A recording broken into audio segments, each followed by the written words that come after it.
Shalom, salam sejahtera untuk kita semua. Selamat hari Minggu, selamat beribadah.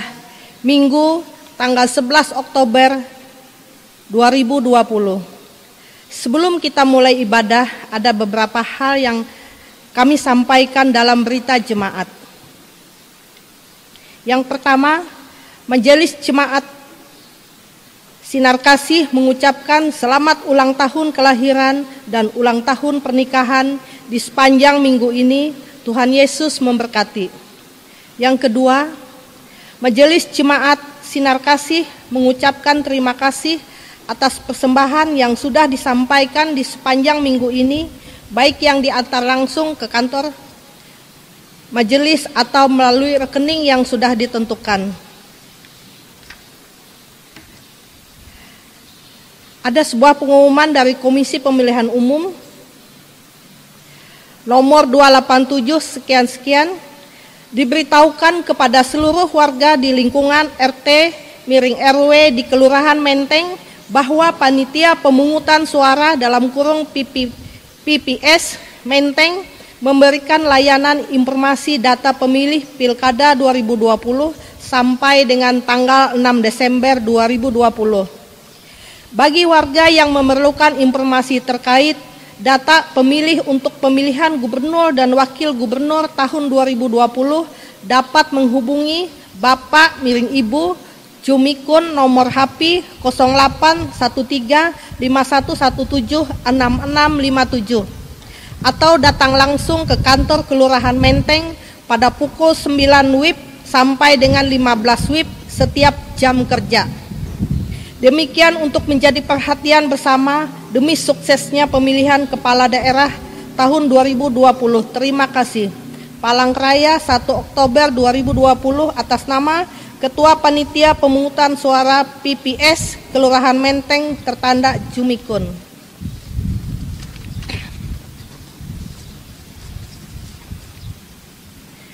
Perlu kami sampaikan, ibadah pada hari ini, Minggu 11 Oktober 2020, kita akan dilayani oleh Ibu Pendeta Epi Norleni, didampingi oleh penetua dan diakon yang bertugas.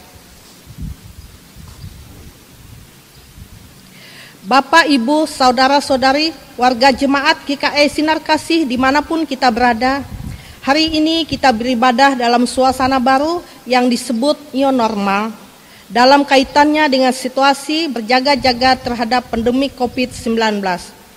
Karena itu, pelayanan ibadah hari Minggu ini masih kita laksanakan secara virtual dengan liturgi yang sedikit dimodifikasi, dengan memanfaatkan kemajuan teknologi dan tetap menerapkan social distancing. Semoga kita dapat mengikuti ibadah ini dengan hikmat dan sukacita oleh pertolongan dan pimpinan Tuhan. Mari kita memulai ibadah kita. Jemaat Tuhan diundang untuk berdiri.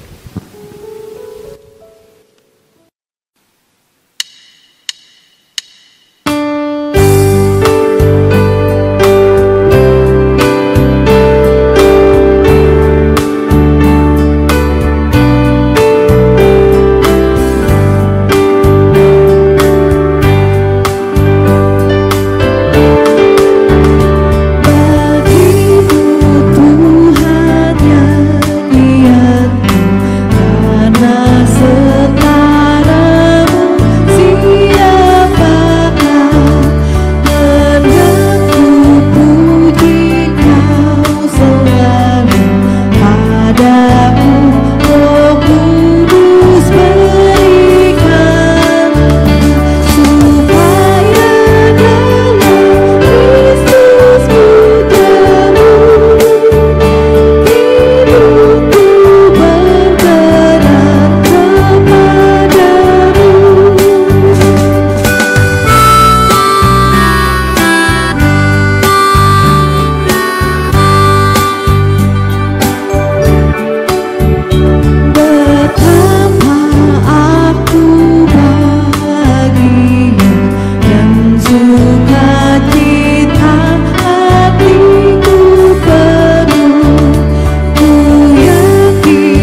Pertolongan kita adalah dalam nama Tuhan yang menjadikan langit dan bumi, yang tetap setia untuk selama-lamanya dan tidak meninggalkan perbuatan tangannya. Kasih karunia dan damai sejahtera dari Allah, Bapa kita, dan dari Tuhan Yesus Kristus menyertai kamu.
Doa pengampunan dosa dan ucapan syukur.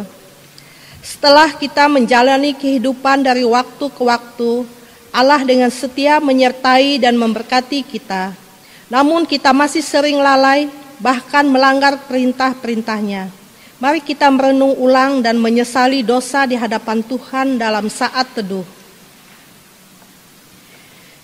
Kita datang dan mengaku dosa dan kelemahan kita di hadapan Tuhan dengan tulus ikhlas dalam doa. Ya Allah yang Maha Kuasa, Allah yang penuh rahmat, yang berkenan memberi pengampunan kepada setiap orang yang menyesali dosanya dan yang berpaling kepadanya. Sekarang ini, genaplah kiranya janji anugerah-Mu yang menyelamatkan itu ke dalam hati tiap orang yang menyesali dosanya. Hapuskanlah dosa kami dan bersihkanlah hati nurani kami oleh pengorbanan Kristus, Tuhan kami. Pelihara kami selalu dalam damai sejahtera dan kegembiraan kehidupan yang suci, supaya untuk selama-lamanya kami boleh mengasihi Engkau dan mengabdi padamu. Dalam nama Allah Bapa dan Anak dan Roh Kudus. Amin. Pembacaan Alkitab sesuai dengan Almanak Nas GKE terdapat dalam Kitab Perjanjian Lama, Keluaran pasal 32 ayat 1 sampai dengan 14 dengan perikop anak lembu emas. Keluaran pasal 32 ayat 1 sampai dengan 14 dengan perikop anak lembu emas yang berbunyi demikian.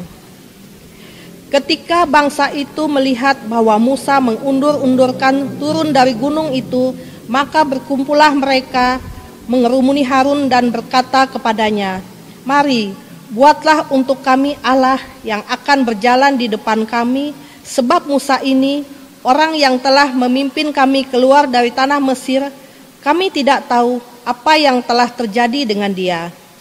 Lalu berkatalah Harun kepada mereka, "Tanggalkanlah anting-anting emas yang ada pada telinga istrimu, anakmu laki-laki dan perempuan, dan bawalah semuanya kepadaku." Lalu seluruh bangsa itu menanggalkan anting-anting emas yang ada pada telinga mereka dan membawanya kepada Harun. Diterimanyalah itu dari tangan mereka, dibentuknya dengan pahat, dan dibuatnyalah daripadanya anak lembu tuangan. Kemudian berkatalah mereka, "Hai Israel, inilah Allahmu yang telah menuntun engkau keluar dari tanah Mesir." Ketika Harun melihat itu, didirikannya mezbah di depan anak lembu itu. Berserulah Harun, katanya, "Besok hari raya bagi Tuhan." Dan keesok harinya pagi-pagi mereka mempersembahkan korban bakaran dan korban keselamatan. Sesudah itu duduklah bangsa itu untuk makan dan minum, kemudian bangunlah mereka dan bersukaria. Berfirmanlah Tuhan kepada Musa, "Pergilah, turunlah, sebab bangsamu yang kau pimpin keluar dari tanah Mesir telah rusak lakunya. Segera juga mereka menyimpang dari jalan yang kuperintahkan kepada mereka. Mereka telah membuat anak lembu tuangan dan kepadanya mereka sujud menyembah dan mempersembahkan korban sambil berkata, 'Hai Israel, inilah Allahmu yang telah menuntun engkau keluar dari tanah Mesir.' Lagi firman Tuhan kepada Musa, 'Telah kulihat bangsa ini, sesungguhnya mereka adalah suatu bangsa yang tegar tengkuk. Oleh sebab itu, biarkanlah aku supaya murkaku bangkit terhadap mereka dan aku akan membinasakan mereka, tetapi engkau akan kubuat menjadi bangsa yang besar.' Lalu Musa mencoba melunakkan hati Tuhan Allahnya dengan berkata, 'Mengapakah Tuhan murkamu bangkit terhadap umatmu yang telah kau bawa keluar dari tanah Mesir dengan kekuatan yang besar dan dengan tangan yang kuat? Mengapakah orang Mesir akan berkata, Dia membawa mereka dengan maksud menimpakan malapetaka kepada mereka dan membunuh mereka di gunung dan membinasakannya dari muka bumi? Berbaliklah dari murkamu yang menyala-nyala itu dan menyesallah karena malapetaka yang hendak kau datangkan pada umatmu. Ingatlah kepada Abraham, Ishak dan Israel, hamba-hambamu itu, sebab kepada mereka engkau telah bersumpah demi dirimu sendiri dengan berfirman kepada mereka, Aku akan membuat keturunanmu sebanyak bintang di langit, dan seluruh negeri yang telah kau janjikan ini akan kuberikan kepada keturunanmu, supaya dimilikinya untuk selama-lamanya. Dan menyesalah Tuhan karena malapetaka yang dirancangkannya atas umatnya. Hendaklah perkataan Kristus diam dengan segala kekayaannya di antara kamu. Kolose 3 ayat 16a. Kita akan mendengarkan pemberitaan firman Tuhan yang akan disampaikan oleh Ibu Pendeta Epi Norleni. Saudara-saudara yang terkasih dalam Yesus Kristus, sebelum kita membaca dan merenungkan firman Tuhan, mari kita berdoa. Allah kami di dalam Yesus Kristus, Tuhan yang adalah sumber hikmat atas kami sekalian. Saat ini ya Tuhan, kami akan bersama-sama merenungkan firman-Mu. Karuniakanlah hikmat atas kami sekalian, baik hamba-Mu yang akan menyampaikan, baik kami juga yang mendengarkannya. Biarlah roh akal budi kami boleh digunakan untuk pemberitaan firman ini. Berkaryalah ya Tuhan, kami siap mendengarkannya. Amin. Nas yang menjadi dasar perenungan bagi kita pada hari ini, Minggu 11 Oktober tahun 2020, dari Matius pasal 22, ayat yang pertama sampai yang ke-14, dengan perikop perumpamaan tentang perjamuan kawin. Demikian tertulis di sana. Lalu Yesus berbicara pula dalam perumpamaan kepada mereka. Hal kerajaan sorga seumpama seorang raja yang mengadakan perjamuan kawin untuk anaknya. Ia menyuruh hamba-hambanya memanggil orang-orang yang telah diundang ke perjamuan kawin itu, tetapi orang-orang itu tidak mau datang. Ia menyuruh pula hamba-hamba lain, pesannya, katakanlah kepada orang-orang yang diundang itu, sesungguhnya hidangan telah kusediakan, lembu-lembu jantan dan ternak piaraanku telah disembelih, semuanya telah tersedia. Datanglah ke perjamuan kawin ini. Tetapi orang-orang yang diundang itu tidak mengindahkannya. Ada yang pergi ke ladangnya, ada yang pergi mengurus usahanya, dan yang lain menangkap hamba-hambanya itu, menyiksanya dan membunuhnya. Maka murkalah raja itu, lalu menyuruh pasukannya ke sana untuk membinasakan pembunuh-pembunuh itu dan membakar kota mereka. Sesudah itu ia berkata kepada hamba-hambanya, perjamuan kawin telah tersedia, tetapi orang-orang yang diundang tadi tidak layak untuk itu. Sebab itu, pergilah ke persimpangan-persimpangan jalan dan undanglah setiap orang yang kamu jumpai di sana ke perjamuan kawin itu.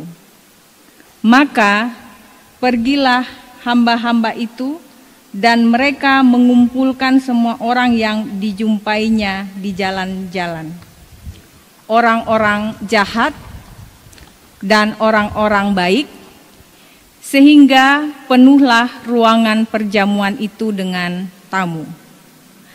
Ketika raja itu masuk untuk bertemu dengan tamu-tamu itu, ia melihat seorang yang tidak berpakaian pesta. Ia berkata kepadanya, "Hai saudara, bagaimana engkau masuk kemari dengan tidak mengenakan pakaian pesta?" Tetapi orang itu diam saja. Lalu kata raja itu kepada hamba-hambanya, "Ikatlah kaki dan tangannya, dan campakkanlah orang itu ke dalam kegelapan yang paling gelap. Di sanalah akan terdapat ratap dan kertak gigi. Sebab banyak yang dipanggil, tetapi sedikit yang dipilih." Demikian tertulis di sana. Bapak, Ibu, saudara-saudara yang terkasih dalam Yesus Kristus, tema nas perenungan kita pada hari ini adalah andai kita lebih siap. Bapak, Ibu, saudara-saudara yang terkasih dalam Yesus Kristus, nas ini merupakan bagian perumpamaan tentang kerajaan surga. Ada banyak perumpamaan-perumpamaan lain yang disampaikan oleh Yesus tentang kerajaan surga, dan yang hari ini kita baca merupakan salah satunya saja. Nas yang berisi perumpamaan tidak dapat begitu saja ditafsirkan, karena perumpamaan itu adalah kisah ilustratif yang dipakai atau digunakan untuk mengandaikan sesuatu hal. Bisa jadi kisah itu nyata, tapi bisa juga kisah ini kisah rekaan. Begitu. Yesus banyak menggunakan cerita-cerita sederhana sebagai ilustrasi dalam pengajarannya. Ia menggunakan cerita-cerita sehari-hari yang konkret untuk mencoba menjelaskan sesuatu yang sulit dan abstrak sifatnya. Misalnya tentang Allah dan kerajaan sorga yang sangat abstrak itu akan sulit dipahami kalau tidak dijelaskan dengan mendekatinya dengan cerita-cerita sehari-hari dan konkret. Jadi perumpamaan itu adalah penggambaran, bukan kejadian nyatanya. Jadi jika ada yang bertanya apakah nanti dalam kerajaan sorga sama seperti dalam perumpamaan ini, jawaban saya tidak akan persis sama, tetapi kira-kira seperti itulah gambarannya. Jadi tugas kita dalam hal ini adalah mencoba untuk memahami perumpamaan ini secara ilustratif, dan kemudian kita menentukan kira-kira di mana posisi Allah dan di mana posisi kita dalam perumpamaan tersebut.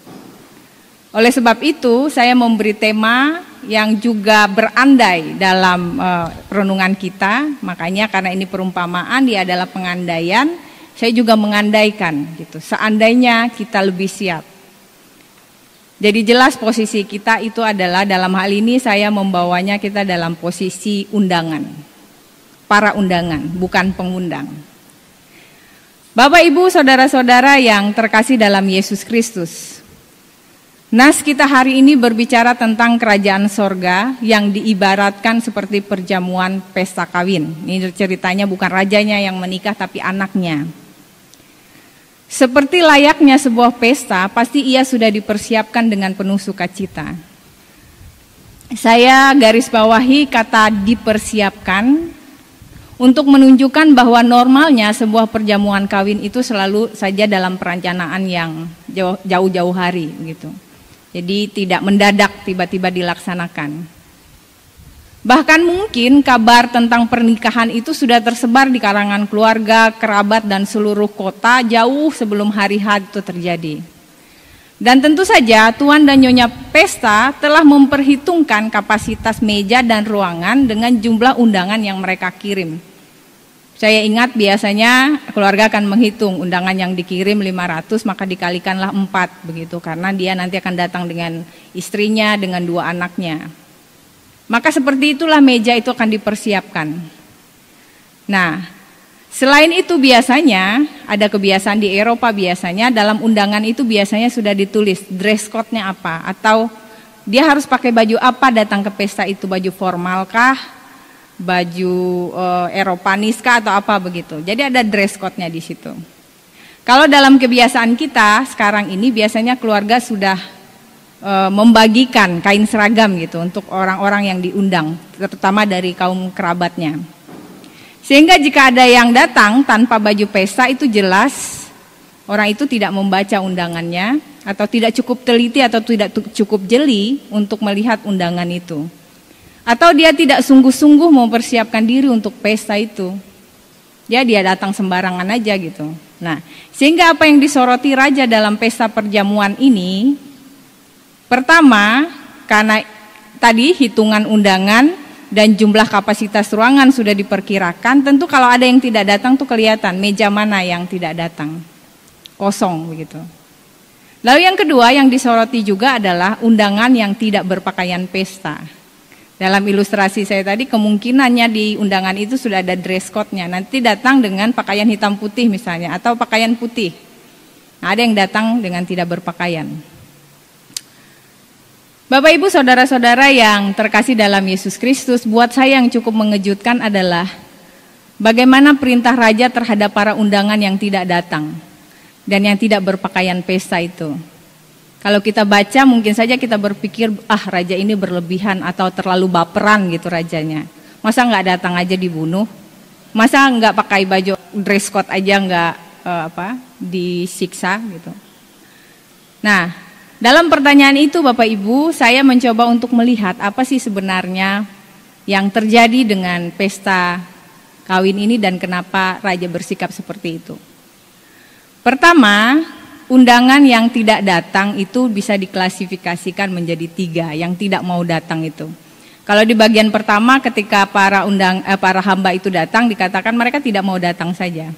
Tetapi ketika bagian kedua didatangi lagi, ternyata ada 3 klasifikasi yang mempertegas kenapa mereka tidak mau datang. Yang pertama katanya karena mereka pergi ke ladang, satunya. Tapi ada juga yang kemudian mengurus usahanya. Lalu malah ada juga yang kemudian menangkap hamba-hamba itu dan menyiksa serta membunuh hamba-hamba yang disuruh oleh raja itu. Dan dalam nas ini apa sebutan untuk mereka yang diundang tetapi tidak datang itu? Dalam ayat nas Alkitab disebutkan mereka tidak mengindahkannya.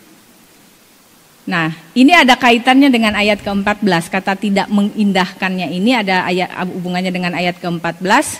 Banyak yang dipanggil, tetapi sedikit yang dipilih. Itu kata kunci. Nah, Kata tidak mengindahkan ini menunjukkan kepada sikap tidak peduli sebenarnya, atau tidak menganggap penting, atau tidak perlu dipikirkanlah yang seperti itu ya, orang dia yang kawin gitu, kita yang repot gitu. Nah, kenapa sikap tidak mengindahkan ini sulit diterima?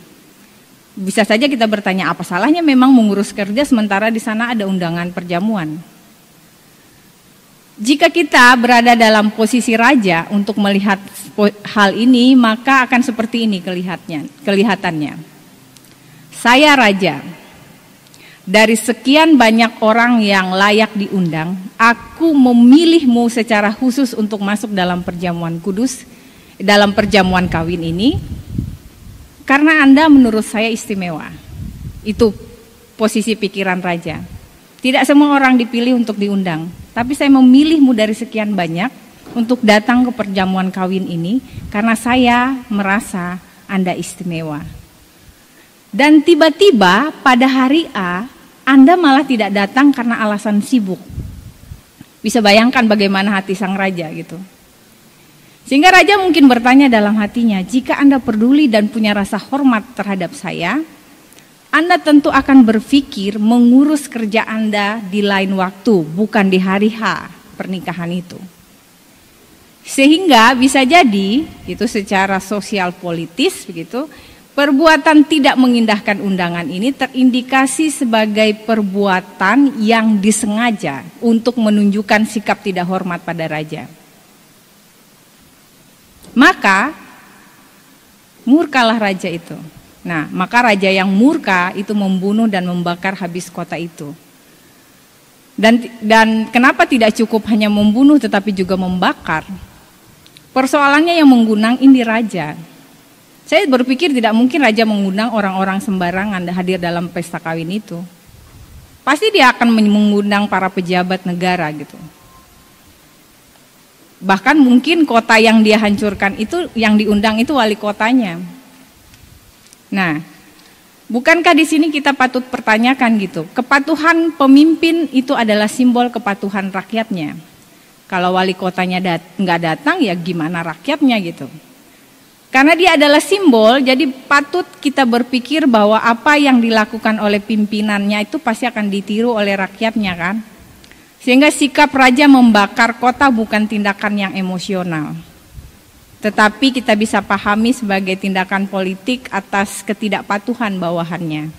Itu hal kecil loh diminta, cuman suruh datang ke undangan kawin, gak perlu bawa apa-apanya, pakai dress code.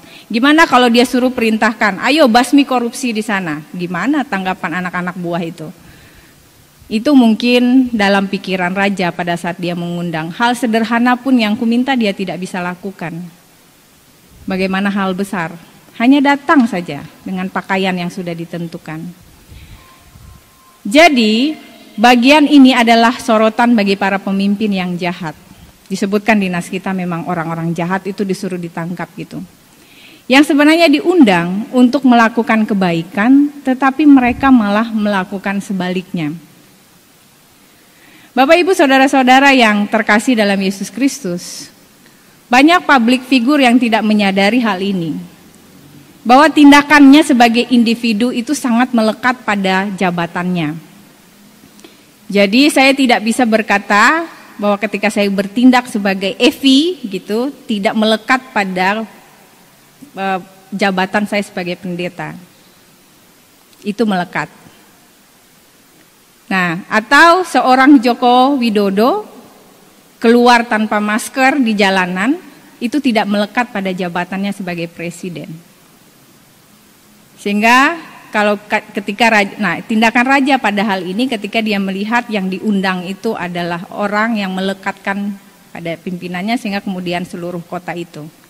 Sehingga kemudian seandainya kita lebih siap, mungkin kota itu tidak hancur.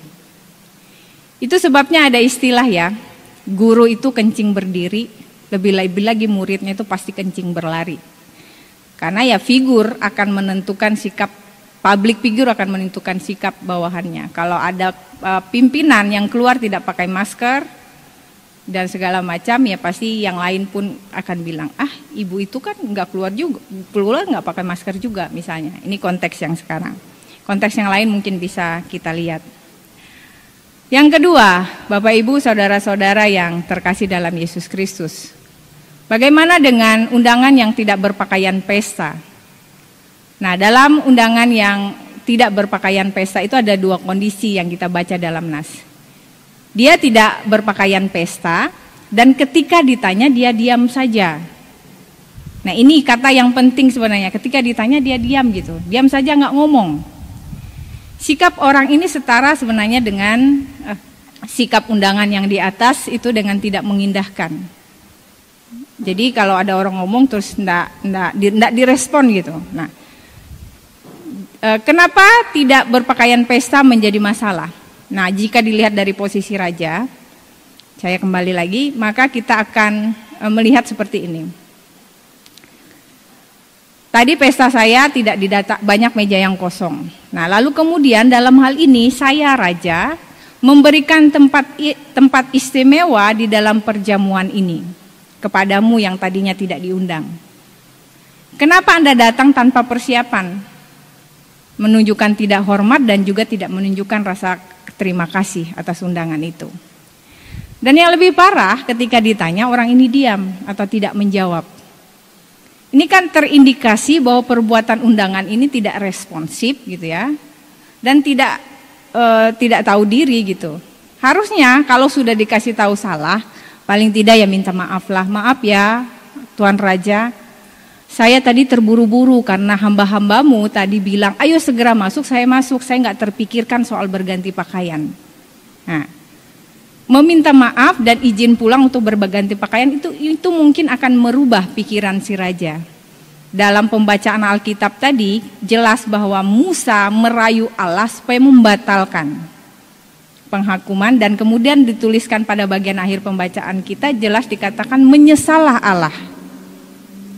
Nah, sehingga kemudian seandainya si undangan ini menjawab pertanyaan raja ketika dikata kamu datang nggak pakai pakaian pesta, kenapa?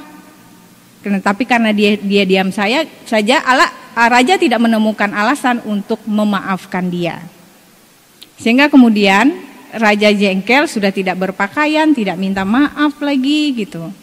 Dia menjadi jengkel dan kemudian mengusir orang itu keluar dan meletakkannya di tempat yang gelap. Nah, kenapa tidak cukup hanya mengusir? Saya berpikir begini, karena yang kita diandaikan di sini bukan raja biasa ya, karena ini tentang kerajaan sorga, ini adalah raja yang maharaja itu. Raja itu mungkin sudah tahu siapa Anda sesungguhnya sebelum berhadapan dengan dia. Sudah pernah mendengar desas-desus atau gosip gitu tentang bagaimana sikap si undangan ini. Dia ini sudah menerima laporan si rajanya, Pak jangan undang orang ini terkenal dengan angkuh, dingin, keras kepala, nanti kalau dia datang dia akan mengganggu. Nah, sebelumnya raja hanya mendengar gosip, tetapi hari itu raja berhadapan langsung dengan dia, dan akhirnya raja tahu siapa sesungguhnya dia. Nah, jadi sehingga layaklah kemudian raja ini, oh sudah saya berikan tempat yang enak, bagus, kamu kok nggak berubah-berubah juga gitu. Sehingga ya berarti kamu nggak punya kesempatan lagi untuk bertobat. Kamu nggak memakai waktu yang berikan, tempat yang saya berikan ini untuk mengubah dirimu dan bertobat, sehingga kemudian layaklah kemudian ia dihukum dalam tempat gelap. Jadi Bapak Ibu saudara-saudara yang terkasih dalam Yesus Kristus, bagian ini menyoroti bagaimana tanggung jawab individu atas anugerah Tuhan, anugerah keselamatan, yang diundang untuk melakukan kebaikan tetapi malah melakukan yang sebaliknya. Banyak orang tidak menyadari hal ini, bahwa tindakan individu itu sangat melekat dengan kepribadiannya. Jangan sampai kita seperti pepatah yang mengatakan bahwa buruk muka malah cermin yang dipecahkan. Jadi ada orang seperti itu ya, dia salah, bukannya minta maaf, malah orang yang menegur yang dia marahi. Gitu. Jadi akhirnya besok-besoknya nggak ada lagi yang berani menegur. Dan akhirnya apa? Kita nggak tahu apakah kita sudah betul atau salah itu. Ya pokoknya mengikuti kemauan kita lah gitu. Mau salah mau benar. Nah, Bapak Ibu saudara-saudara yang terkasih dalam Yesus Kristus. Terkait dengan tema tadi, seandainya kita lebih siap dalam perjamuan itu, maka kejadiannya tentu akan berbeda. Datang pada hari H dengan menggunakan pakaian pesta yang sesuai, maka tentu penghukuman itu tidak jadi datang. Tapi banyak orang yang sering meremehkan atau memandang rendah dan tanpa rasa bersalah undangan untuk tidak hadir dalam undangan penciptanya. Dalam sejarah kita banyak orang yang dipanggil sebagai pemimpin atau individu yang dipanggil Tuhan untuk mewujudkan kerajaan Allah di bumi. Tetapi pada kenyataannya sedikit saja di antaranya yang kemudian dipilih untuk masuk dalam kerajaan surga itu. Makanya dalam Nas ayat 14, banyak yang dipanggil tetapi sedikit yang dipilih katanya. Banyak yang dipanggil menjadi pemimpin di antara kita, tetapi yang akhirnya dipilih menjadi pemimpin yang benar atau tercatat oleh sejarah sebagai pemimpin yang benar itu sedikit. Bahkan ada dalam catatan sejarah kita menemui para pemimpin-pemimpin kejam, bengis dan segala macam gitu. Dia dipanggil sebagai pemimpin tetapi kemudian dikenal sebagai pemimpin yang kejam. Bukan pemimpin yang baik.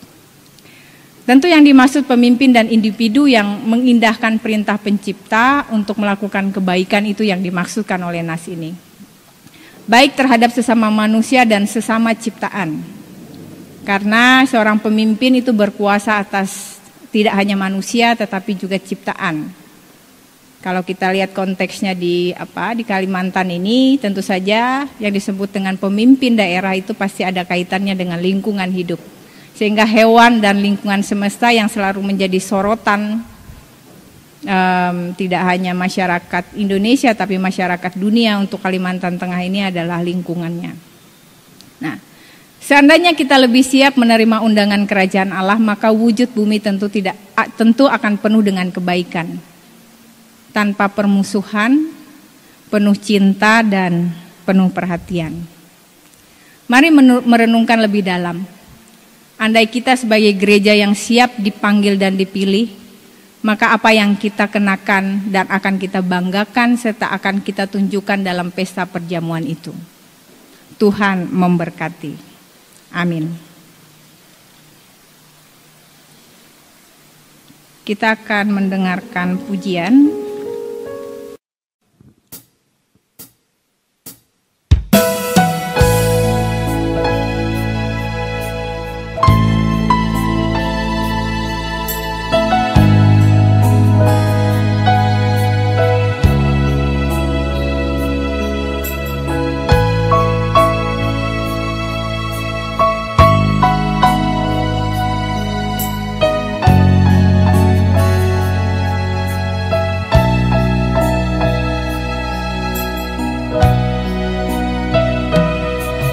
Bapa, Engkau mengenalku lebih dari siapapun.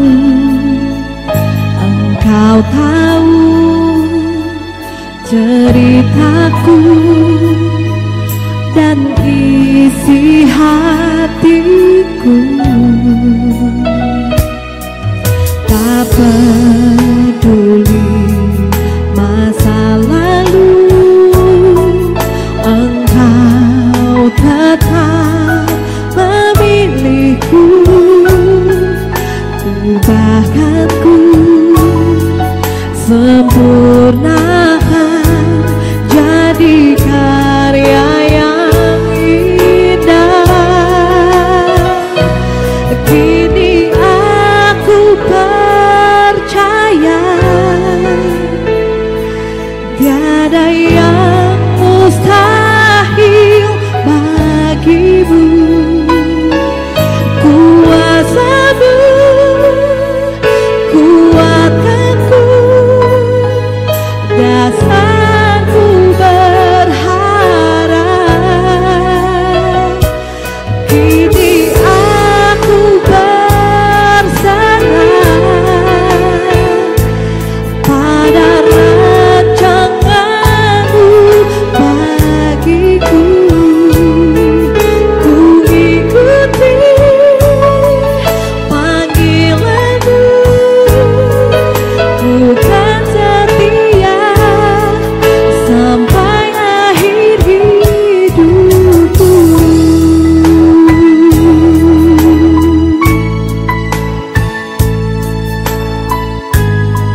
Ku percaya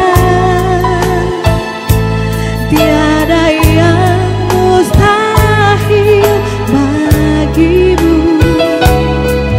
Kuasamu, kuatkanku, dasarku berharap.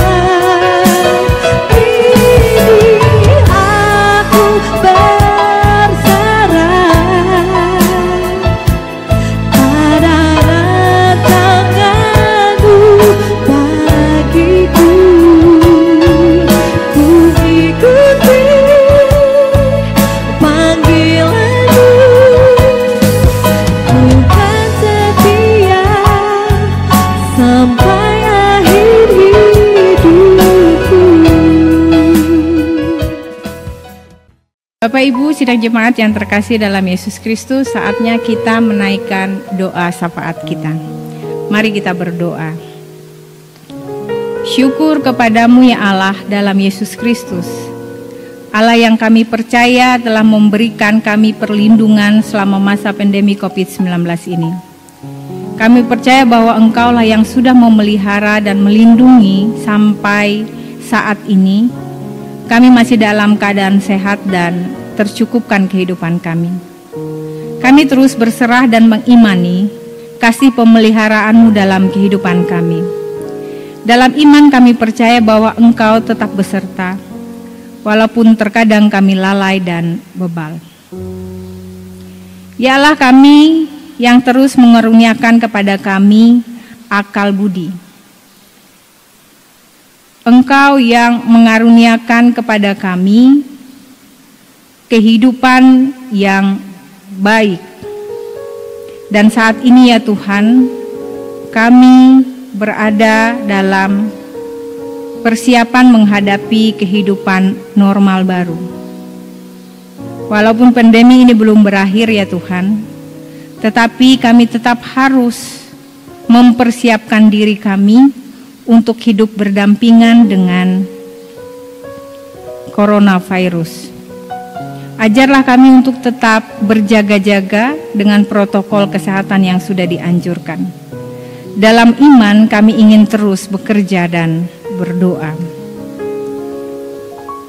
Ya Allah, dalam Yesus Kristus, pada saat ini kami juga mendoakan kepada orang-orang yang sakit, baik mereka yang sakit karena terinfeksi COVID-19 ataupun sakit karena hal-hal yang lain, baik mereka yang ada di rumah mereka masing-masing maupun yang ada di rumah-rumah sakit. Engkau menumpangkan tangan atas kehidupan mereka, mengaruniakan roh pemeliharaan bahkan pemulihan bagi mereka, agar mereka dapat sehat seperti sedia kala. Engkau juga hadir kepada tiap-tiap orang yang menghadapi pergumulan kehidupannya, pergumulan karena berhadapan dengan kedukacita maupun pergumulan-pergumulan pribadi dan keluarga lainnya. Kiranya Engkau berkenan menghampiri mereka ya Tuhan, dan mereka dapat menemukan jalan keluar atas pergumulan dan persoalan dalam kehidupan mereka. Jadilah menurut kehendak-Mu, bukan menurut kami masing-masing. Kami juga berdoa dan mengucap syukur bersama-sama dengan semua orang yang bersuka cita, baik sukacita karena pertambahan usia kelahiran maupun usia perkawinan. Engkaulah yang memberkati mereka, memberkati kami semua dalam sukacita kami. Engkau yang mengaruniakan kepada kami roh hikmat dan akal budi agar kesukacitaan ini kami dapat gunakan secara bertanggung jawab. Engkau juga memberkati seluruh anggota gereja, anggota persekutuan, terutama di gereja Sinar Kasih ini. Engkau memberkati tiap-tiap orang ya Tuhan. Engkau mengaruniakan kepada mereka kesehatan, kebaikan, dan pertolongan dalam kehidupan tiap-tiap orang dan tiap-tiap keluarga. Engkau juga memberkati seluruh pelayan gereja yang secara maksimal mencoba untuk melayani jemaat-Mu walaupun dalam segala kondisi dan keadaan yang berjaga-jaga ini. Memberkati semua pelayan gerejamu agar mereka semua sehat, terlindungi, dan terpelihara kehidupannya. Syukur juga atas gumul dan juang dalam kehidupan kami, agar kami semua dapat berserah kepadamu. Syukur atas napas kehidupan, syukur atas rejeki. Bapa kami yang ada di sorga, dikuduskanlah namamu, datanglah kerajaanmu, jadilah kehendak-Mu di bumi seperti di sorga. Berikanlah kami pada hari ini makanan kami yang secukupnya, dan ampunilah kami akan kesalahan kami, seperti kami juga mengampuni orang yang bersalah pada kami. Dan jangan bawa kami ke dalam pencobaan, tapi lepaskanlah kami daripada yang jahat. Karena Engkau yang punya kerajaan, kuasa, dan kemuliaan sampai selama-lamanya. Amin. Bapak Ibu yang kasih dalam Tuhan kita Yesus Kristus, tibalah saatnya kita akan mempersembahkan persembahan syukur kita. Nas pengantar persembahan, berilah dan kamu akan diberi suatu takaran yang baik, yang dipadatkan, yang digoncang, dan yang tumpah keluar akan dicurahkan ke dalam ribaanmu. Sebab ukuran yang kamu pakai untuk mengukur akan diukur kepadamu. Lukas pasal 6 ayat 38. Mari kita berdoa. Ya Bapa, terima kasih atas berkat-Mu melalui pekerjaan, usaha, dan pelayanan kami. Dengan sukacita kami memberikan persembahan sebagai ungkapan syukur dan terima kasih kami atas berkat-Mu. Bersamanya kami menyerahkan hidup dan pelayanan kami untuk menjadi persembahan yang berbau harum di hadapan-Mu. Kiranya persembahan ini dapat dipergunakan untuk memberitakan Injil-Mu dan menopang pelayanan gereja-Mu. Anugerahkanlah selalu kasih dan berkat kepada umat-Mu yang dengan sukacita memberikan hidupnya bagi-Mu. Amin. Mari kita memberi persembahan kita dengan keyakinan bahwa Allah akan melipat gandakan sukacita dan berkat-Nya kepada kita, diiringi dengan menyanyi dari NKB nomor 211 ayat 1 sampai 3. Pakailah waktumu, anugerah Tuhanmu.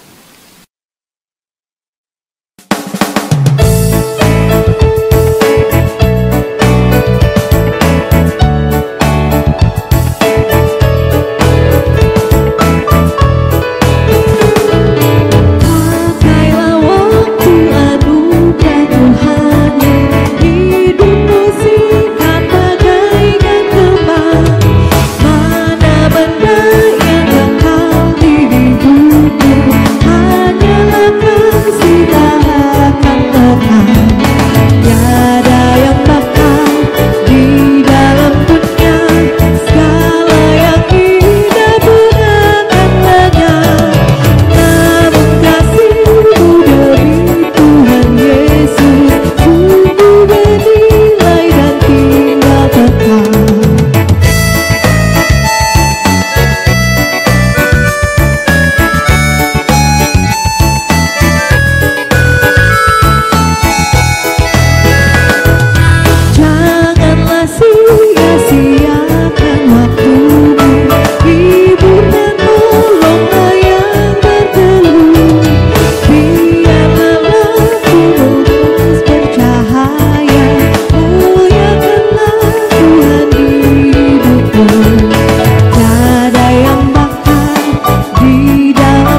Marilah kita bersama-sama dengan sekalian orang percaya dari segala masa dan tempat mengikrarkan pengakuan iman Kristen. Aku percaya kepada Allah Bapa yang Maha Kuasa, langit dan bumi, dan kepada Yesus Kristus anaknya yang tunggal Tuhan kita, yang dikandung daripada Roh Kudus, lahir dari anak darah Maria, yang menderita di bawah pemerintahan Pontius Pilatus, disalibkan, mati dan dikuburkan, turun ke dalam kerajaan maut. Pada hari yang ketiga, bangkit pula dari antara orang mati, naik ke sorga, duduk di sebelah kanan Allah Bapa yang Maha Kuasa, dan akan datang dari sana untuk menghakimi orang yang hidup dan yang mati. Aku percaya kepada Roh Kudus, gereja yang kudus dan am, persekutuan orang kudus, pengampunan dosa, kebangkitan daging, dan hidup yang kekal. Amin.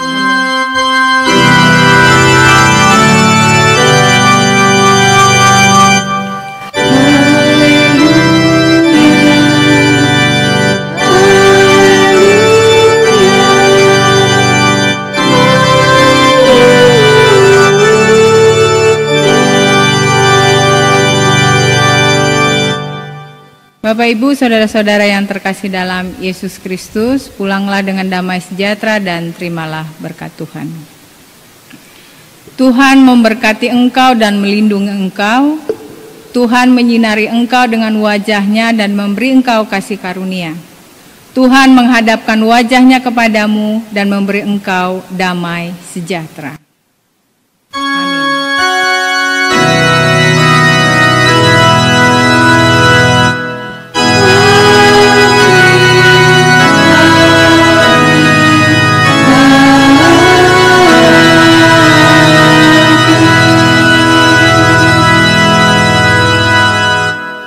Bapak, Ibu, saudara-saudara yang terkasih dalam Yesus Kristus, ibadah kita pada Minggu tanggal 11 Oktober 2020 telah selesai. Kiranya Tuhan memberkati saudara-saudara, memberkati keluarga saudara-saudara. Salam sehat.